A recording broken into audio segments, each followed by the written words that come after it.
Hello everybody, welcome to पाक forex academy. मैं हूं मोहम्मद ज़ुबैर सुल्तान और आप देख रहे हैं पाक फॉरेक्स एकेडमी यूट्यूब चैनल या फेसबुक पेज। आज हम 2025 की फर्स्ट डेली फॉरेक्स फोरकास्ट करने जा रहे हैं 1 जनवरी 2025 को। तो स्टार्ट करते हैं। हम सबसे पहले चलते हैं करेंसीज पे, जिसमें फर्स्ट वन हमारे पास है जीबीपी यूएसडी। जीबीपी यूएसडी के अंदर हमने लास्ट टाइम इस चीज़ को देखा था कि ये एक कंसोलिडेशन रेंज के अंदर इस वक्त है, और इस कंसोलिडेशन रेंज के अंदर इसने पॉसिबली अप या डाउन साइड की लिक्विडिटी उठा के मूव देना है।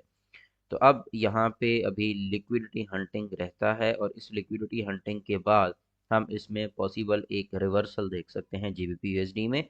फिल वक्त आप यूँ कह सकते हैं कि जीबीपी यूएसडी में कोई ट्रेड नहीं है।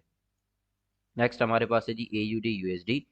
Same with the AUD USD, हमें यहाँ पे ये लिक्विडिटी हंट देखना था, और इस लिक्विडिटी हंट के बाद एक अपसाइड के ऊपर अगर मूव आता है तो हम यहाँ से बायर हो जाएंगे। जैसे कि ये मैंने आपको कंफर्मेशंस के तरीक़ाकार बताए हुए हैं। अगर मार्केट यहाँ से वापस बाय साइड पे उठने के बजाय आपको कुछ ये पैटर्न दे देती है, तो आप एग्जैक्ट इसी लेवल से यहाँ पे सेलर हो जाएंगे। अब चूंकि यहाँ पे अगर मैं देखता हूँ तो मुझे सप्लाई डिक्रीजिंग दिखाई दे रही है और डिमांड कंपैरेटिवली इंक्रीजिंग दिखाई दे रही है, आहिस्ता आहिस्ता बढ़ रही है। तो इस वजह से मैं बाय साइड के इस पैटर्न को देख के यहाँ से रिवर्सल की एक ट्रेड उठा सकता हूँ। द रीजन इज कि ये बहुत ज्यादा सेल मूव दे चुका है एयूडी यूएसडी। तो अब इसका रिट्रेस होना बाकी है, जिसके लिए एयूडी यूएसडी ऊपर उठने की कोशिश करेगा। नेक्स्ट हमारे पास है जी यूएसडी जेपीवाई। यूएसडी जेपीवाई को अगर हम देखते हैं तो इस वक्त यहाँ पे इसमें डिमांड, ये लास्ट हमारे एनालिसिस के मुताबिक यहाँ पे डिमांड ना होने के बायस हायर हाई से हम यहाँ पे सेल पैटर्न्स को देख रहे थे, और मार्केट ने यहाँ पे अच्छा खासा सेल मूव दिया भी है।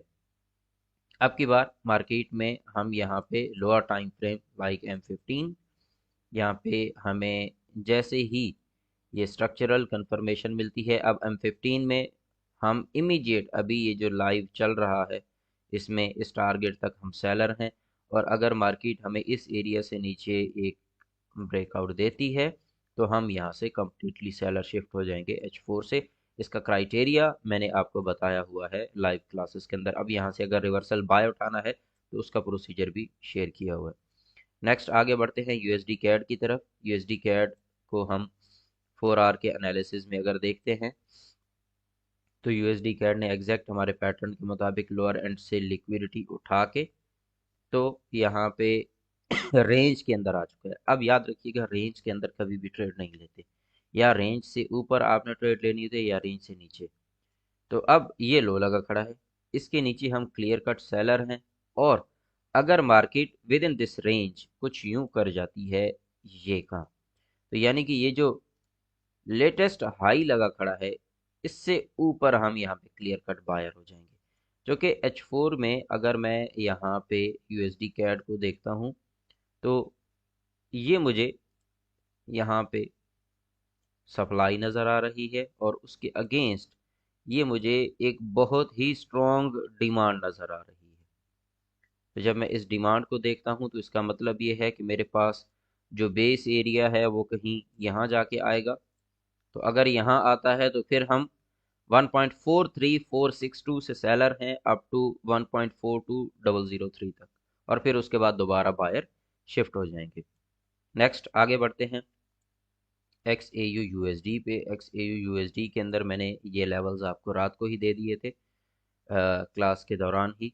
तो ये इस वक्त मार्केट एक बाय के फेज के अंदर है। जब ये 2638 को क्रॉस करती है तो उसके बाद इसका अगला टारगेट अपसाइड पे 2726 के आसपास हो जाएगा। इस एरिया में वापस जाने की कोशिश करेगी, और अगर ये डायरेक्ट इसी एरिया को ब्रेक करती है 2579 को, तो फिर इसका क्लियर कट टारगेट नीचे आपके पास कम अज़ कम ये है 2518 2515 के 2530 के आसपास। नेक्स्ट एनालिसिस में मुलाकात होगी। अपना ख्याल रखिएगा। Take care. अल्लाह हाफिज़।